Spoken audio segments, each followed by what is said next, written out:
You're listening to the Immortal Icons of Dance podcast. I'm your host, Lauryn Johnson.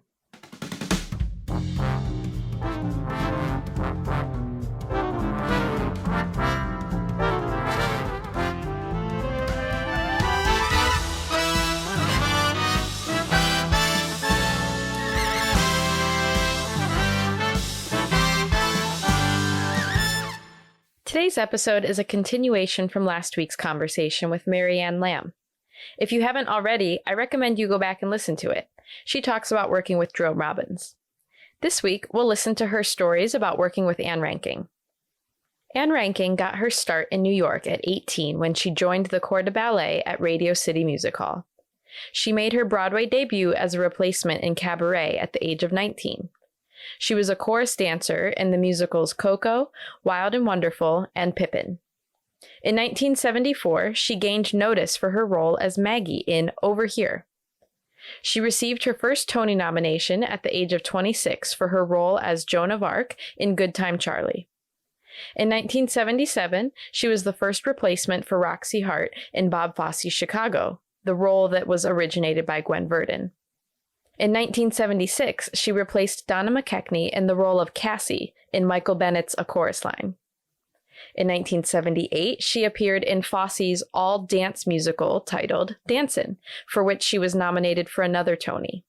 She also appeared in 3 movies, including Bob Fosse's semi-autobiographical film All That Jazz, the 1982 Annie, and 1984's Mickey and Maude. In 1986, she replaced Debbie Allen in the Sweet Charity revival. Ann is perhaps best known for her involvement in the longest-running musical currently playing on Broadway, Chicago. In 1996, she choreographed a production of Chicago in the style of Bob Fosse for New York City Center's Encore series. She also returned to the stage in the role of Roxy Hart.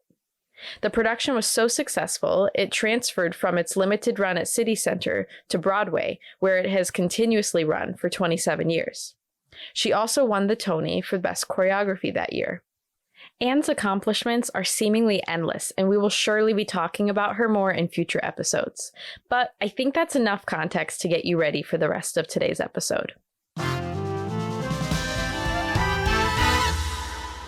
Our guest today is Marianne Lamb. She's also had a long career on Broadway. At 7 years old, she saw the movie Summer Stock, which starred Gene Kelly and Judy Garland, and it was then that she knew she wanted to be on Broadway. At 16, she danced as a showgirl in Las Vegas in Greg Thompson's Follies. In 1982, at age 23, she booked her first Broadway show, Song and Dance.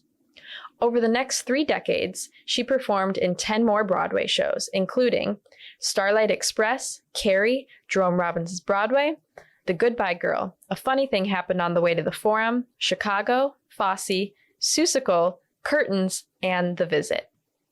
Marianne also performed in 8 productions at New York City Center in their Encore series. She has also starred in off-Broadway and regional productions. You can even spot her in a few movies like Chicago and Rock of Ages, just to name a few. Marianne stays active in the theater community, choreographing for theater and television, and passing on what she knows to the next generation. She's an adjunct professor at Western Connecticut State University, and she's a teacher for the Verdon Fosse Legacy. She also teaches master classes at Steps on Broadway, Broadway Dance Center, and Perry Dance. I first met Marianne when I took a Verdon Fosse Legacy class from her, and I was captivated by the story she told of working with Jerome Robbins, Ann Reinking, Gwen Verdon, Chita Rivera, and many more. All right, let's dive back into this conversation. All right, so you were also in the original cast of the Chicago Revival in 1996, after it transferred from New York City Center for the Encore series. That production is currently still running at the Ambassador Theater, and it's now the longest running show on Broadway at over 10,400 performances. I think I've seen it 5 in the last couple of years. I think that a lot of people assume, and I did too when I very first saw it, that you're seeing Bob Fosse's choreography on stage because he choreographed the original in 1975. But that's not the case. Ann Reinking choreographed it. Yes, Okay. correct me. No, you're right. Okay. In 1975, Yes, the original in Yes. 1975. Yes.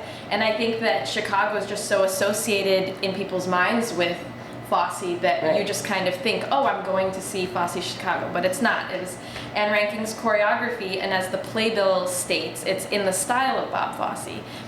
Could you talk about the process of learning that show from and with Anne? Because she also was starring in it as Roxy Yeah. Hart.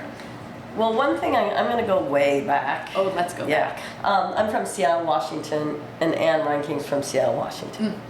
Anne Reinking, I loved her so much. She's 10 years older than me. And so I grew up in a ballet studio with a huge poster of her. My first Broadway show I've ever saw was Dancin'. I was 18 years old. It was 1978. I came, watched Dancin', and she just blew my mind. And I was like, so since a young girl, I wanted to be Anne Reinking and be part of Anne Reinking. Like, she was one of my idols of all time. And I never met Fosse. I know that he came and saw Song and Dance, my first Broadway show, because he called backstage, and there was a payphone back there, and so he knew Cynthia Rubia, and he, told everybody that he loved everybody, and I was like, oh my God, Bob Fosse saw the show, and I probably wasn't even on because I swung Song and Dance, and I always wanted to audition for him. So, in my second Broadway show was Starlight Express, and during Starlight Express, we all of a sudden, the stage manager came down and said and had a cast call, and we all were there, and they announced that Bob Fosse had died. And it was devastating because I was like, oh my goodness, that's all I wanted to do. I wanted to dance for Fosse. I wanted to audition for Fosse, and I never got to. So that was kind of a heartbreak. So going forward, I am doing a forum. A funny thing happened in the way of the forum with Rob Marshall, who's choreographing, and Jerry Sachs. And I am, and Nathan Lane is in the show, and it's a huge hit on Broadway. And I had done I think the total amount of encores I did is really 8.5 because I got injured in one, so I didn't get to finish it. But I did the original encores. So I've done many encores, 9 encores, but I always say 8. But anyway, or 8.5, whatever, because I did, but anyway. And they were developed for flops. And they used to call them the summer stock, the Star Summer Stock series, because you would go into rehearsal for a week. We had opened on Thursday for the New York Times. It closed on Sunday. So they would have all these huge stars that would come. And back then, they used to only do one big choreography number. Everybody read books, everything off the books, one big choreography number, and then, and it would take the house down, and then, that's how they kind of were ran. Well, I was doing, a funny thing happened in the way the forum when they were doing Chicago, and I was like, oh, I was devastated. And Chicago was done with B.B. Newworth and Juliet Prowse, with the choreographer Anne Reinking and the director Rob Marshall. And I love Rob Marshall, and I've just been working with Rob Marshall, and he's a genius, as we all know. And they were going to put Chicago up, but he was doing Forum, and I was doing Forum, and same with Lee Zimmerman was doing Forum. We were all doing Forum. So it was supposed to star B.B. Newworth and Liza Minnelli. I didn't know that. Yeah, and Annie was going to put it together, and Rob was busy, and Rob's best friends with Walter Bobby, and so they were just going to put up the Chicago. And because Annie and Rob had just done it, they brought a lot of the cast from San Diego to put it in, to do an encores. And Anne decided to do not just one number, but to do many numbers, almost the whole show. And so they put all that together, but Liza was having difficulties. And for the last minute, Walter Bobby was like, Annie, you're gonna have to jump in. So she jumped in, and they opened, and it was a huge success. I just have to say that I think Chicago, when it opened in 1975, was up against, this is my Marianne Lamb's opinion only, was up against Chorus Line, which was like Hamilton, or Rent, you know, our West Side Story. It changed Broadway. Culture. Phenomenon. It was a whole new way of telling a musical theater number, and I think that everybody was wowed by it. And I also think that Bob Fosse was way ahead of his time. And we did not have Oprah in 1975, and it was in 1975 we were going through Watergate. And I don't think America was ready to think that someone would kill someone to be famous or the judicial system was crooked. Well, in 1996, during the OJ trials, the Chicago opened at the Encores. And by this time, everyone believed that people killed each other for fame, and also that, you know, the judicial system for years has been corrupt. And so the intelligence of Chicago shined. And it was a huge hit. And they decided to move Chicago to Broadway only for 3 months as a concert, because it was such a big hit. Nothing had ever moved from Encores to Broadway. Two of the actresses that were brilliant, Lisa Laguilu, who is the director, assistant director to Wicked. Oh. And she was doing a play on Broadway, because she's a brilliant actress. And Marilyn Stewart, who played Go to Hell Kitty, was going back to Chicago. She was a Chicago actress, and she was a soap star and a brilliant dancer herself. So Anne Reinking was having auditions, and I was like, I have to audition for Chicago. And I'm in this huge hit, and I have a new baby. Like, what was I? I could have sat in that big hit for many years. But I was like, I have to go. So, and my husband was like, okay, I'm not going to get involved. It's only 3 months. You do what you have to do. I went and auditioned with Lee Zimmerman, and we both got Chicago. And Rob Marshall was like, okay, I get it. So we left. A funny thing happened on the way to the Forum, and did a concert version of Chicago. And of course, when we opened on Broadway, it was a huge hit. And we had to move from that theater, the Richard Rodgers, which I don't know what it's called now, Richard Rodgers. It is still it's okay, because it was the 46th Street or whatever. And we moved to the Imperial, and we opened Chicago, and it was a huge hit. And I just remember watching, and I never danced Fosse before. And so my Fosse at that time, because Annie was, ran the whole show, was being with some of the original Fosse dancers on stage, like Bruce Anthony Davis. So I would say, Bruce, give me some steps. And he would give me some steps. And then I would turn and I would be like, David Warren Gibson, give me some steps. And I'd be like, I would take from all these people, and I slowly learned these steps. Now, when I did, and I assisted on the Fosse Verdon FX series, right? They did not have the tapes of Chicago.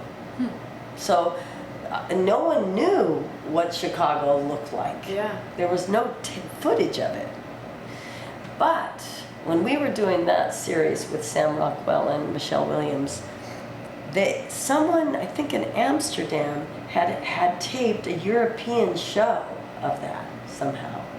And I saw, and Valerie Pettiford put it on that show, the original All That Jazz.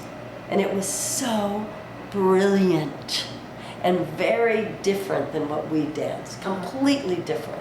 More sexual, I have to say. More textured. It was so interesting to see the original. Is that available anywhere that people can see it? It's private? No, it's private, but it is sensationally fabulous.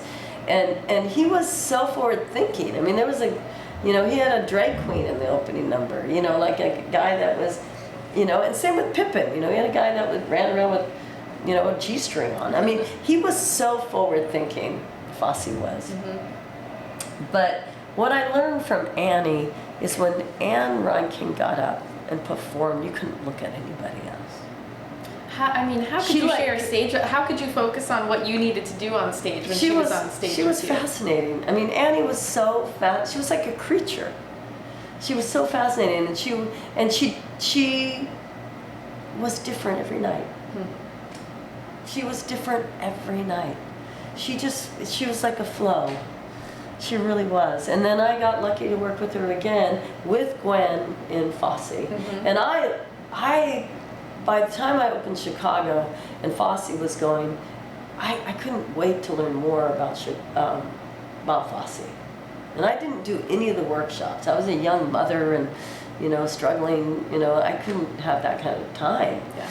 And I just will never forget that when I got cast, Chet Walker first and then Anne Reinking, and I got cast in Fosse, the detail and learning those steps, it just was so incredible. And I was they got cut, but at one time we were going to do a medley of all of Gwen's work. And every girl had a different part, and I did Redhead Irby Fitch.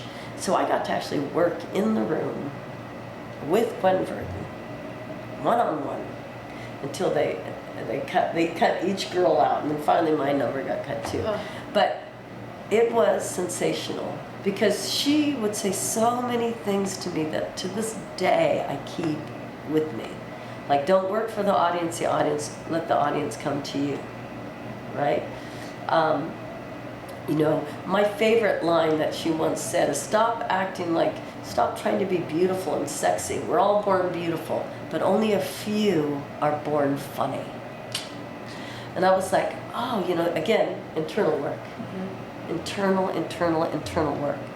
So right then with Irby Fitch, I was like, yeah, stop, just say the words and believe and pull yourself through the work. You don't have to try to be anything. She just changed. And also Gwen was always about the work. It was never personal.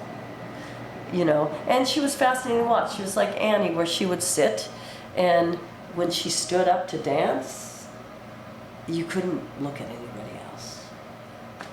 She sucked all the oxygen just came, sucked out of the room, and we all went still, and we watched this brilliant actress dance. Her internal work was so exceptional. And that's when you're like, wow, dance is acting. Yeah. It's and Jerome Robbins once said, and I'll never forget this, that if he goes and sees a show and he's watching the choreography, the dancer's not doing their job. And I was like, wow, that's like, ow. But it's true. Because you're there not to see steps. You're there to see an amazing performance. Yeah. Journey of this actor on stage. And I was like, wow, okay. So. I'm going to jump back to Chicago for a minute with Anne. How did she work between being choreographer and on stage? Did she put on different hats? Did she slide seamlessly between the two? What was that like? Yeah, I think that she put on many hats, and that was not an easy show to open, and she had a lot on her plate. Personally, with her son, also, he had some health issues, and so it was a lot, and I can't even imagine, because she was carrying that show,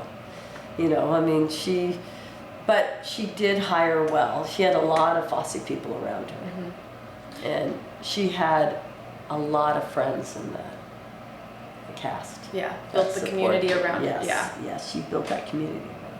She had replaced Gwen in the original production in 1977. She was very young. I think was she 26 or something? Yeah. And did she bring any stories, any anecdotes from the original production?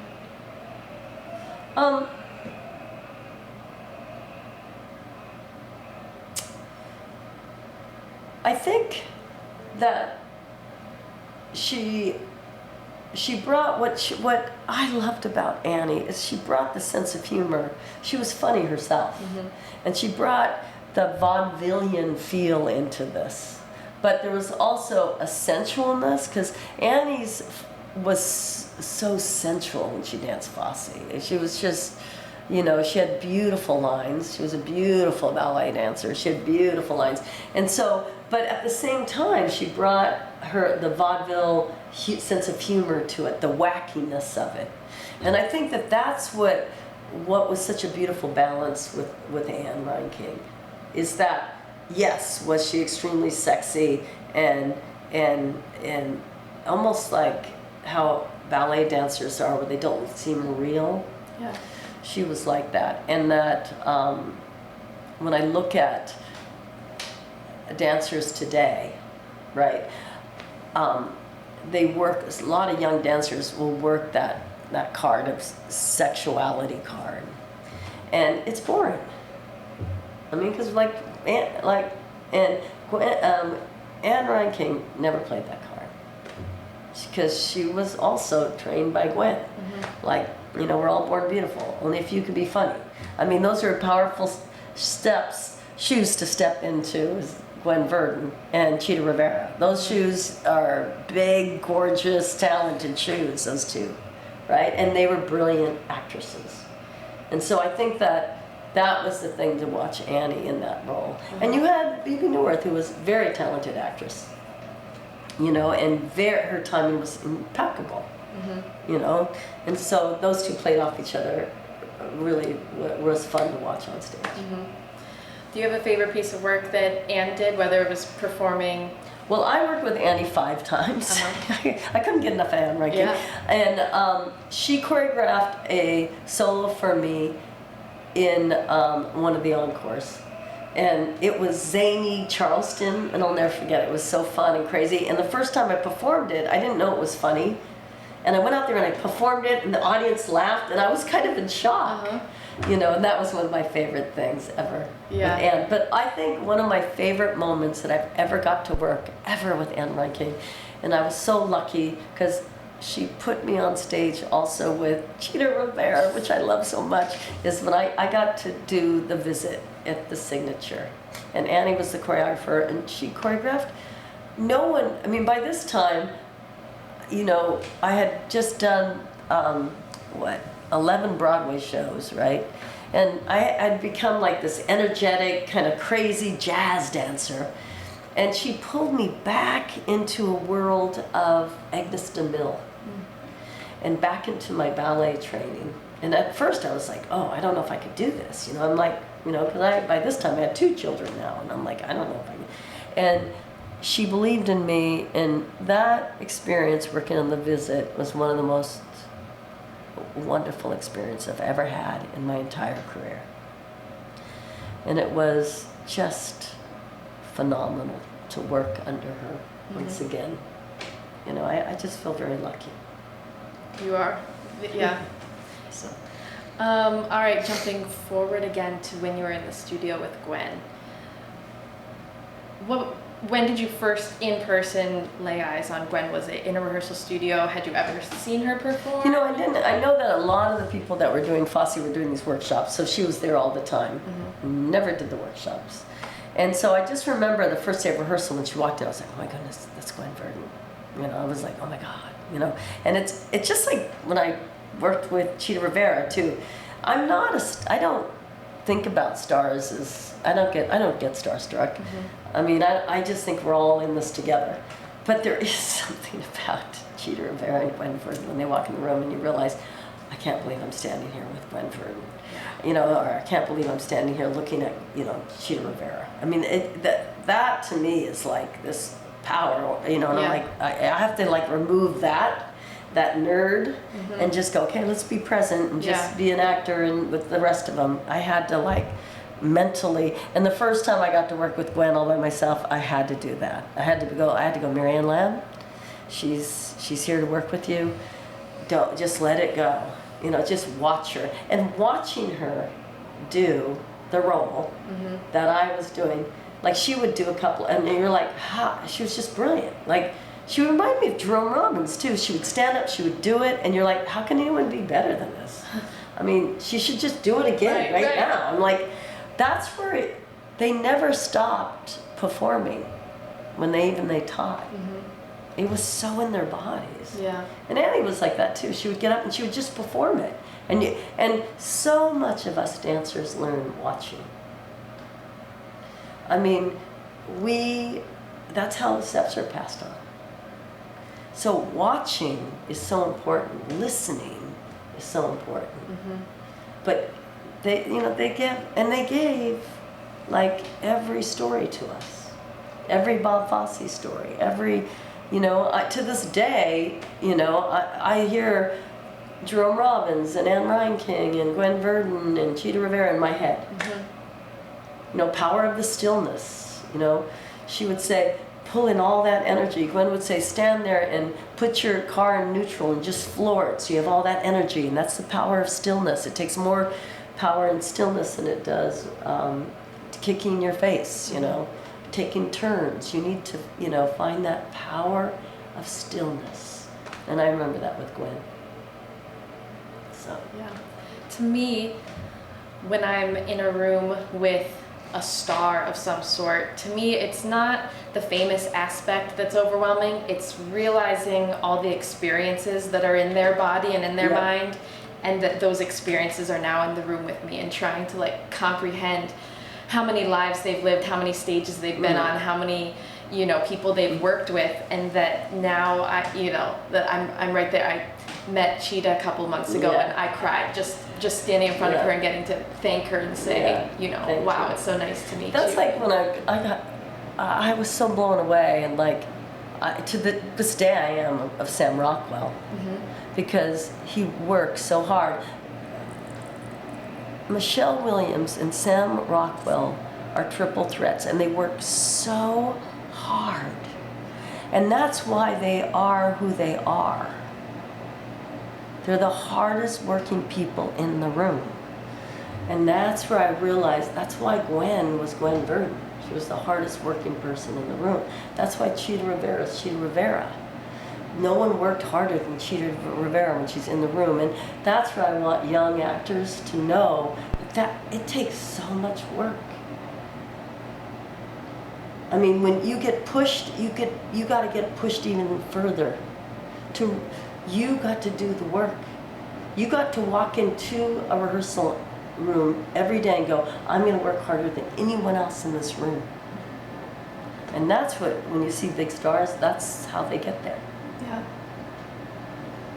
When you're in the studio working with students or other performers, what are some of the words of wisdom that come from the people before you that are coming out through your mouth, but I think they're coming? The most important thing is you cannot be honest without being relaxed. Because it's our job to be as open and as honest as you can, and you cannot do that with energy. You got to learn how to relax so you can listen and you can feel. And that's, to me, if you can step into a room and an audition and a class and be able to open up and feel and be relaxed, then you will find the music inside you, you'll find the character inside you, you'll find the steps, the lyrics, the words. But if you are tense, you will not. All right, I've got one last question for Yeah. you. I love to ask everyone about a compliment that you received. So whether from my Anne goodness, or that's Gwen, so hard. because it's something. It's something I that never people hold hear in a special- compliments. I mean, even when they're given to me, I have a very hard time taking them in. And they come in different ways. Yeah. Sometimes it's just a look. It's a nod of approval or a smile or a pat on the back, and sometimes I'm going to it's words. say that with Annie and Rob Marshall and Jerome Robbins and they hired me more than once. I got hired more than once from people, and to me that is the biggest compliment. Yeah. Because that means that the first job I did well enough that they would hire me again and believe in me again. And like my first two jobs was, I did 3 Andrew Lloyd Webber shows. I did Song and Dance, Starlight Express, and Music of the Night tour. And so when I get hired more than once by someone, I'm like, that to me is the biggest compliment. I don't need to be told every minute in the studio that I'm great or anything. Because at the end of the night, we have the best jobs in the world. The audience applauds us. Mm-hmm. But to be hired more than once, you've done it right. And that to me is the biggest compliment. Thank you so much for taking the time. Thank you so much. Listening to all your stories. And thank you. And this is important for every young dancer. So thank you for doing this. Thank you.